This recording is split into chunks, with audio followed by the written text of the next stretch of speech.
Hello everyone, today we're going to talk about solving quadratics by taking a square root. Okay, so there's several different methods for solving quadratics.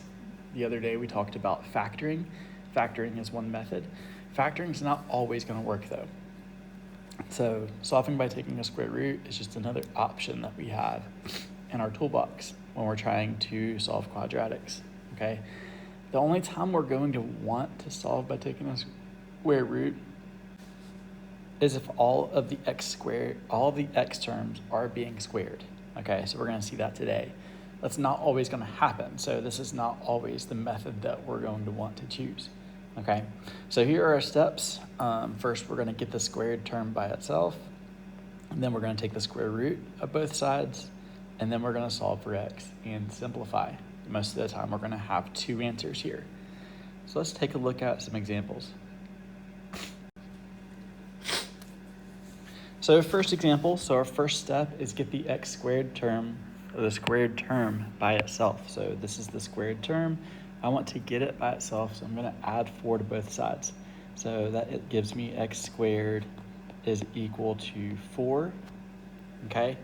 Now we are going to take the square root of both sides. So the square root of this, square root of this, all right?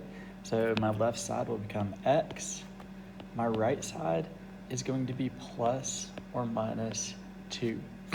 So when I take the square root of a number, I have to consider both the positive and the negative. So that gives me my two answers here. One of our answers is positive 2, the other one is negative 2. Okay, here's another one. Notice that this is the x squared term, or the squared term, so it's already by itself. So the first thing we're going to do is we're going to take the square root of this and the square root of this. Okay, so what this square root does on the left side is it cancels out the exponent, so we just get x plus 6 over there is equal to, the square root of 16 is going to be 4, so we're going to consider both positive and negative 4.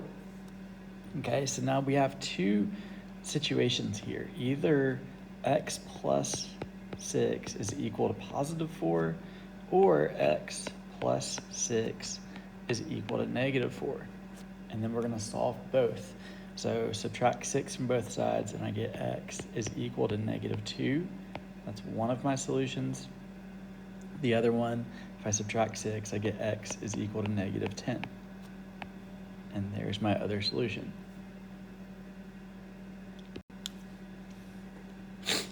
Okay, here's another one. Again, the first step is to get the squared term by itself. And actually, the squared term is just this right here, this x squared, okay? So the first thing I'm gonna do is subtract 14 from both sides. That gives me 3x squared is equal to 24. And then we're gonna divide by 3, and we get x squared is equal to 8. Okay, so now we're going to take the square root of this and the square root of this, and that will give me x on the left side is equal to plus or minus the square root of 8. 8 is not a perfect square, so it's not going to come out of the radical yet, but we can simplify this. So we're going to break it apart. So I've got 2 times 4, 2 times 2. So since I have a pair of 2's, that means that we're going to have a 2 on the outside and a 2 on the inside. So positive or negative 2 root 2 is our solution here. Okay, here's another one. So our squared term is all of the stuff inside of the parentheses. All of that stuff is being squared. So that's our squared term. First thing we're going to do is we're going to add 17 to both sides. So that's going to give me 1/2 of x plus 8 squared is equal to 40. All right. Now, in order to make this 1/2 go away, I need to multiply by 2 on both sides.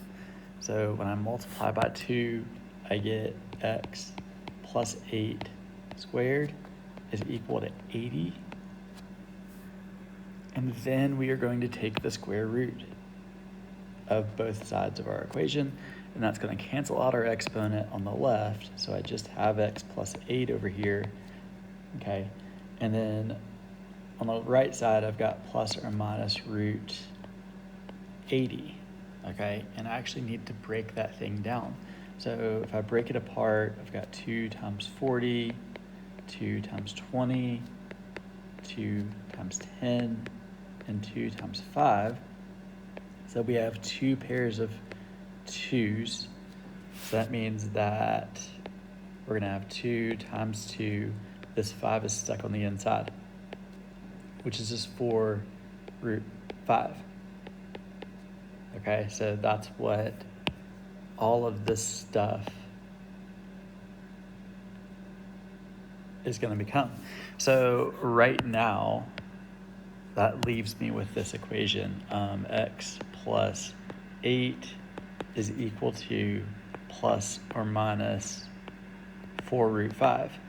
Okay, so now all I have to do is move the 8 to the other side, and I do that by subtracting. So x is equal to negative 8 plus or minus 4 root 5. And I don't have to break this apart because those things can't be combined anyway. So I can just write my answer as this, negative 8 plus or minus 4 root 5. Okay, here's one more example. Again, this is my x squared term. So if I subtract 11 from both sides, I get negative 25x squared is equal to, that's going to be negative 16. Okay, and then I divide by negative 25. That's going to give me x squared is equal to 16 over 25, and then take the square root of both sides. So my left side will become x. My right side, when you take the square root of a fraction, you can take the square root of each of those numbers. So the square root of 16 is going to be 4. So we end up with 4 over the square root of 25 is 5. And don't forget your plus or minus. So our answers are either positive 4/5 or negative 4/5.